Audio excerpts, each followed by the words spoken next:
हुकूमत पाकिस्तान ने तो ऐलान कर दिया है कि पाकिस्तान की क्रिकेट टीम 15 फरवरी को T20 वर्ल्ड कप में इंडिया के खिलाफ श्रीलंका में मैच नहीं खेलेगी।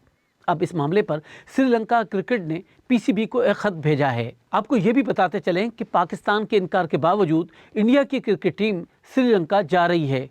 क्यों जा रही है, इस पर बाद में आते हैं। पहले आपको बताएं कि श्रीलंका क्रिकेट के नायब सदर रवेन विक्रमाराथने ने बीबीसी को तस्दीक की है कि उन्होंने पीसीबी को खत लिखा है, जिसमें उन्होंने पीसीबी को दरखास्त की है कि इंडिया के खिलाफ मैच न खेलने के फैसले पर नजरसानी करें। श्रीलंका क्रिकेट ने खत में कहा है कि इस फैसले से उन्हें एक बड़ा माशी नुकसान होगा, जिनमें होटल बुकिंग्स और फ्लाइट रिजर्वेशन की मनसूखी के अलावा उन्हें लॉजिस्टिक की मुश्किलात भी होंगी। खत में यह भी कहा गया है कि इसका नुकसान न सिर्फ श्रीलंका क्रिकेट को होगा, बल्कि इससे टूर्नामेंट में शामिल हर स्टेक होल्डर मुतासिर होगा। खत में एसएलसी ने पीसीबी को यह भी याद दिलाया है कि उसने किस तरह पाकिस्तान क्रिकेट को बैनुल-अक़वामी तनाही से निकालने में किरदार अदा किया।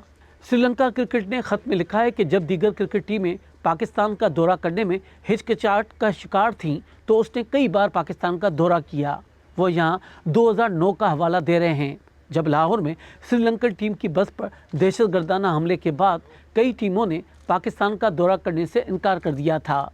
पीसीबी के तर्जमान आमिर मीर ने बीबीसी को श्रीलंका की इस दरख्वास्त की न तस्दीक की न तरदीद, बस ये कहा कि इंडिया के साथ न खेलने का फैसला हमारा यानी पीसीबी का नहीं, हुकूमत का है। वापस इंडियन टीम पर आते हैं।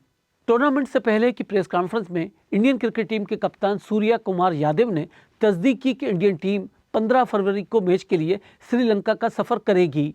उन्होंने ये भी बताया कि उनकी टीम को मैच की मनसूखी के हवाले से कोई हिदायत नहीं मिली है।